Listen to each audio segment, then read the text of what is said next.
Welcome to Spinning Back Clique, where every week here on MMA Junkie, we take you on a quick spin through the week's news. We got the Vegas crew back on deck this week. John Morgan plus MMA Junkie Radio's Gorgeous George and Goes. So let's get them back on the clock and get things underway. Let's kick things off with who else? Conor McGregor. He sparked plenty of discussion online this week after tweeting his take on MMA's GOAT debate. Naturally, he's placed himself pretty prominently on that list and said that he plans to stand above the rest in the not too distant future. But guys, the question here is, what makes a fighter the greatest of all time? Is it tenure? Is it the number of wins? Is it title defenses? Or is there some other X factor in your list? How do you define GOAT in this instance, and who gets your nod as MMA's greatest of all time? This is a big one to kick off, and time's tight. We've got 3 minutes on the clock. John, kick us off. It's a big one, man. Like you said, we could go for hours on this one. Many a cold beverage has been consumed debating this topic, right? But for me, I think what you said there, the tenure, the length of time, the downing people and dominating a vision over time. And so for me, I got to go with Jon Jones. I mean, Conor McGregor, one of the greatest stories in the history of the sport, absolutely one of the biggest stars ever, the biggest star, in fact. And I think he definitely deserves to be talked about in the list. But, man, when you're really talking about the greatest of all time, I think Conor could get there. But he needs more time. He needs more tenure. He needs to beat more contenders, dominate a division. You look at Jon Jones. I mean, he became a champion in 2011. He's got more title defenses than anybody in history. And think about it. He'd have even more if he didn't have to keep winning the damn title back that he never lost. So for me, look at the names, the people that he's beat. It's got to be Jon Jones. I know some people are critics of what he does outside the cage. We're talking about what happens inside the octagon. And for me, Johnny Bones is the greatest of all time. It's so tricky to go between eras, Goes. It's looking at someone back in the early days and comparing them with someone in modern era. It's so tricky. How do you piece it together, and how do you assess the greatest of all time? Well, when it comes down to this argument, you really, really have to nitpick because they're all great fighters. For me, one of the biggest things is, did you fight the greatest fighters that were available to you at the time? And when you did that and you got your title, how many times did you defend it? Because when we look back in history, there's going to be a lot of title holders in every weight class. Hell, there'll be a lot of champs. Even that's not as rare as what we used to think it was. So really, you have to separate these guys, and I think where it comes down to is holding that title. How long did you did it? How long did you do it? For me, I still have George St Pierre, but he's barely hanging on by a thread. I still have him. I don't know if it'll be that much longer, but the only critique I can have for him is maybe he didn't finish a lot of guys. But if you look at the guys that he fought at that time, not a lot of people were finishing those guys either. So that's my pick. Yeah, it's such a tricky one to piece together, George. The sport has evolved so much from the days of UFC 1, and we've had so many superstar champions and great athletes over the years. What's your take? Yeah, I like Ghost said, you have to split hairs, man, when you get in these types of arguments with people, or discussions, I should say. Records, titles defenses, win streaks, quality of opponents. But for some reason, I always zero in on title defenses. Like John said, Bones Jones is at the top, man. You got to take him really, really serious. If you leave him out, I mean, you shouldn't even be discussing this topic. George St. Pierre nailed it. Same thing. He's got some qualities that Jones doesn't have. Two of them that I like is, one of them is he went out of his weight class to win another title. I mean, granted, it was just one stop, but still, he faced the #1 guy at the time, won the fight, finished it. No title defense, but still, that was impressive. He rarely lost rounds, and he also just didn't have any of those infractions with commissions or USADA that leave that little bit of shred of doubt, So it's a two-horse race, but I give the nod to GSP. Although Cejudo, Khabib, Nunes, man, they're charging up. Yeah, there are so many. For me, it's 1A, 1B, Mighty Mouse and Johnny Bones. But someone who wants to be at the top of that list eventually is the aforementioned Conor McGregor. He's a man with options right now. So put yourself in the shoes, Sean Shelby's shoes, to coin a phrase, and see if you can book the next fight for the UFC's most bankable star. What should the UFC do with Conor McGregor? Play fantasy matchmaker for us, guys. Book his next fight. I don't know what you want to think. I don't know. I don't want to know, excuse me, put my teeth in, what the UFC will do. I want to know what you would do. George, we've got 3 minutes. Kick us off. Conor McGregor versus Jorge Masvidal, the BMF. Let's do it. It's such a huge fight at the gate, and I think it would bring a lot of fans. And right now, our fans have nowhere to go. Imagine the spotlight on mixed martial arts that night. So McGregor, I just don't feel like right now is a contender at 55. I mean, he's probably a fight or two away. I know he's privileged and gets to jump to the front of the queue. And then with Masvidal, you know, of course I'd love him to fight Usman. That's really what I want, you know, for him. But you asked the question for McGregor, so why not have him fight Jorge Masvidal? If that can happen, then give me him versus Nate Diaz. That trilogy needs to be settled at some point. Why not now? And lastly, I guess, you know, maybe versus Tony Ferguson if we're just really looking to build him up as a contender for the winner of Gaethje and Khabib. I mean, I think all roads go through Tony Ferguson. And lastly, if he was ever going to box, I guess it's now, because I don't want him to impede the progress of Hooker and Oliveira and Makhachev and Fajeda and all those others that are working hard. Well, there you go, guys. George just nicked pretty much everyone's answers. But what's yours? Narrow it down to one for us. Sorry. Who's left on the roster? I mean, I guess, listen, it's so funny because the lightweight division right now is kind of like the most cemented it's ever been, with knowing it's going to be Khabib and Justin next. But at the same time, it couldn't be more up in the air because of what's going on with this pandemic, what's going on in Khabib's personal life. So really, almost all the options are out there on the table. I like what George said.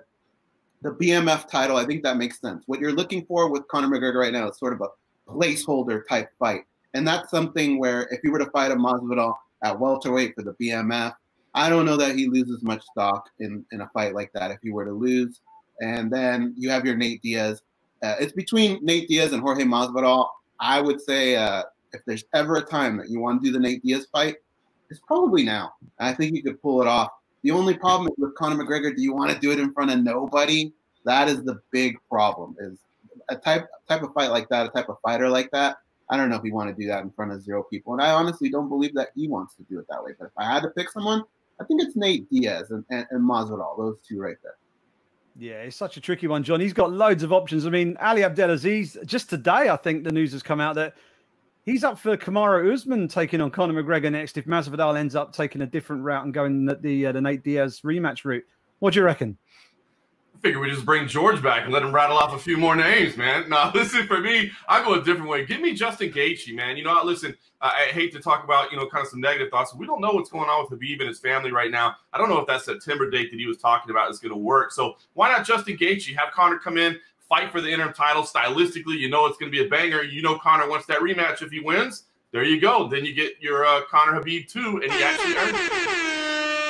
Hitting time like a pro. John Morgan keeping the show on the rails. Top man. Someone else we want to talk about in this lightweight division is a man who just fought and lost. Tony Ferguson. What's going to happen with him next? The rest of the lightweight division is gradually beginning to shake itself out. Khabib and Gaethje look like they're going to meet each other a bit later this year. Dustin Poirier looks like he's going to take on Dan Hooker. But where does that leave Tony Ferguson? What's next for El Kukui as he looks to get himself back in the mix? We've got 3 minutes on the clock. Goes, lead us off. You know what it comes down to, guys? I want the matchmaking in this one not to be done by the UFC. I want it to be done by Chael Sonnen. I want to see him get some time off and then gradually come back, because that last fight was pretty damn brutal. And he was in a camp for a very long time. So what I would like to see is a submission underground. Get him in there grappling a little bit, then bring him back into the fold. But if I had to pick an MMA fight for him to come back to, I kind of like Charles Oliveira. I think that would be a fun fight. I think it's the definition of a scrap.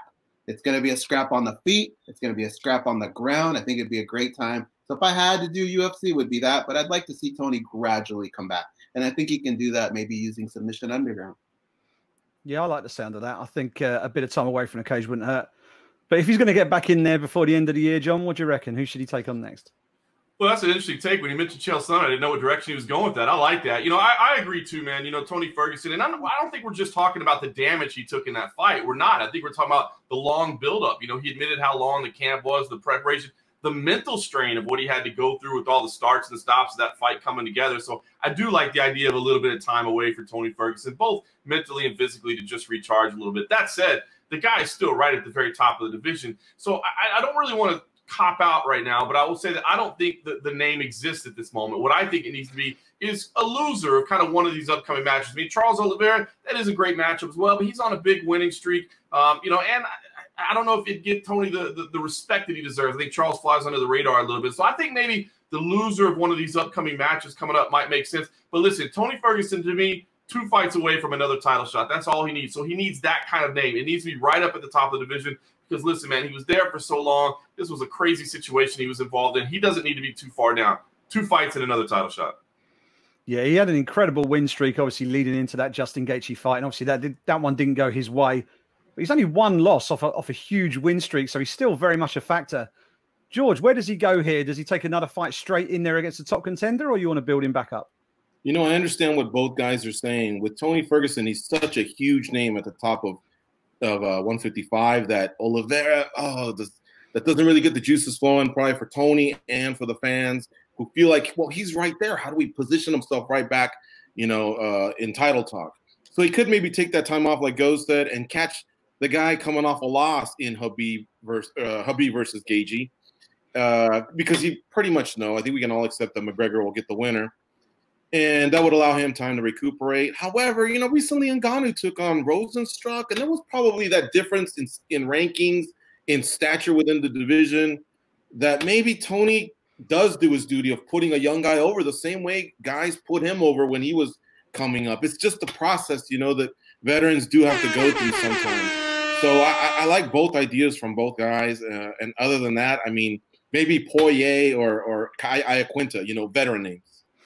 Yeah, I mean, personally, I'd like to see him just take the rest of this year off, completely refresh, come back completely fresh and ready to go in 2021. But ready to go this weekend, back home in Las Vegas, commission approval pending, is UFC on ESPN 9 at the UFC Apex. A pivotal welterweight bout is going to headline the card. Tyron Woodley makes his return to the octagon as he takes on Gilbert Burns in a vital fight for both men at 170 pounds. It's a big, big fight. But is victory for either man this weekend big enough to land the winner a title shot? We got 3 minutes on the clock. John, start us off.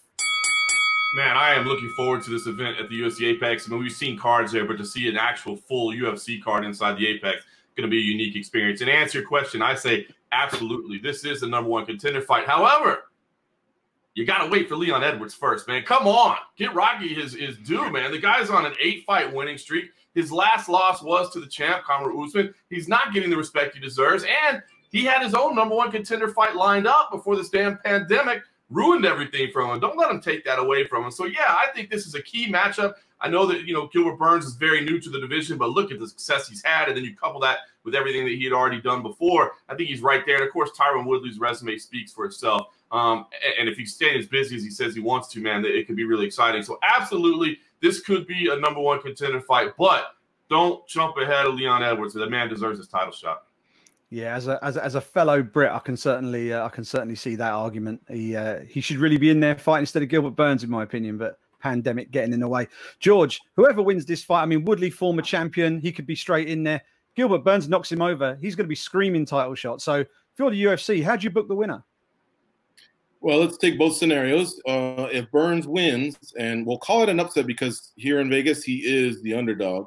But if he wins, I don't think he's next for Usman or the winner of Usman versus fill in the blank, which I think is still Masvidal until we hear otherwise. If it's Woodley, however, then Woodley has a strong case, and I hate to say this, but you carry so much momentum when you get a finish, when you grab the mic and everyone's hanging on your every word, and you can sell it right then and there. I've seen it happen in light heavyweight with Santos, Reyes, Blachowicz. You know what I mean? It's kind of like a what have you done for me lately type of scenario. So I would think Woodley, knowing that Dana White has a possible option for Masvidal, needs to go in there and do some business, and he'll probably get a title shot off of that. Yeah, it's pretty much a logjam up there at 170 right now. There's a lot of big names sort of jockeying for position, and a certain Conor McGregor might fancy his chances as well. What do you reckon, Goz? Is the winner of this going to get any sniff of a belt in his next fight? I think the scenarios are a little different for each guy, but really there's a lot of mini battles in this fight. There's winning, but there's also winning impressively, and winning impressively is what these guys need to do. Tyron Woodley, with the resume that he has, when we talk GOATs of the welterweight division, he's up there in those talks. So if he can get a devastating, brutal knockout and show everybody he's back, then I think he could be next. But if Gilbert Burns were to get a win and it were devastating, I think he would be right there, but I don't know that he can overtake everyone else. So I think not only is the win important, how they do it, but also when they pick up the mic and what they say afterwards. Yeah, it's good to get that 170-pound division back up and running again. But that, of course, isn't the only fight on the card this weekend. That'll get the lion's share of attention, of course. But there are a load of interesting fights on this fight card this weekend. So what I want you guys to do, pick out an under-the-radar fight, an undercard fight that fans should really be paying a special attention to leading into this weekend's fight. Pick out one of your favorites. Let us know. Goes, we've got 3 more minutes before the end of the show. Lead us off. All right, for me, guys, it's got to be Caitlin Chikagian and Antonina Shevchenko. I love when there's subplots and storylines involved. And in this one, you have a fighter who just faced Valentina Shevchenko, the sister. So you have that angle of it. Now you have Valentina Shevchenko in there. She has things to worry about, living up to the name, trying to separate herself from her sister. Then how about Caitlin Chikagian and the psychology of being in the cage where the last person that just beat you is only a few feet away from you the whole fight, and you have to relive that memory every time you look over to the corner and see that face. There's so much in there. I kind of love that little bit of drama that goes along with it. So that one's going to keep me intrigued for sure, guys. Yeah, fascinating dynamic. There'll be some interesting corner cam footage for that one. George, what do you reckon? Pick us out a can't-miss fight from the undercard. Yeah, I'm going to have to accidentally steal 2, but I don't think I'm going to steal John's. And I apologize if I do, but, you know, the flyweight division is dear to my heart. And when I saw Smolka and Elliott's names on there, they're not fighting each other, but when I saw their names on there, I thought, all right, good for the flyweight division. We just had the announcement of Figueiredo versus Benavidez running it back. Cool, let's get this thing going one way or another. But it appears Kenny and Smolka are going to fight at bantamweight. Or correct me if I'm wrong, but at least that's what I looked up. The other fight, though, Elliott is going to fight at flyweight. So I'm just kind of isolated there on those guys. We need to restock the shelves in that division because I definitely don't want it to go away. I think it's been shortchanged by the fans. Trust me, 125 pounds, or even when these guys rehydrate, that 135 to 140 spot. In boxing, I'm telling you, great fighters have come in that. So transfer that over to our sport, and I'm telling you, you guys have to be patient. That division will continue to blossom. Yeah, it's great to have the fights back in the home of the UFC in Las Vegas. It'll be great to see it in the Apex, that purpose-built facility where it may well end up being the home for many months to come. John, give us an undercard fight. What are you looking forward to? Man, listen, I think there's a lot of interesting names on here, kind of prospects-based kind of talent in here. I look at Spike Carlisle and Billy Quarantillo, man. I think that's going to be a fun one, especially that Spike Carlisle and that crazy laugh of his, man. Hopefully that we get to hear that again. Roosevelt Roberts versus Brock Weaver, another couple of prospects there that I think could make for a very entertaining clash. But for me, the one, if I'm given one, it's Kevin Holland versus Daniel Rodriguez. I mean, Kevin Holland coming back after just 2 weeks, dropping down a division as well. Such an entertaining guy. I mean, obviously, we were looking forward in Florida to hearing Big Mouth in front of no fans, you know, and the silent arena and just getting to hear all his talk. And he goes in there and picks up a super quick win. So hopefully this one lasts a little bit longer. Daniel Rodriguez certainly seems up to the task of that. But I don't mean to slight Daniel Rodriguez, but I'm really excited about the prospect of Kevin Holland. Not only is he a talented fighter, but just personality, man. And that's what this sport is about, right? Those characters. And, man, what he brings to the table is exciting. So I'm kind of zoned in on that one in this week. Yeah, that's going to be a fun card this weekend down there at the Apex. A lot of Contender Series graduates on that card. That's all we got time for this week on Spinning Back Clique. A huge thank you, as always, to John Morgan, to Gorgeous George, and to Goes. Keep it locked to MMA Junkie all week as we bring you comprehensive coverage of UFC on ESPN 9. And we'll be back to unpack it all right here next week on Spinning Back Clique.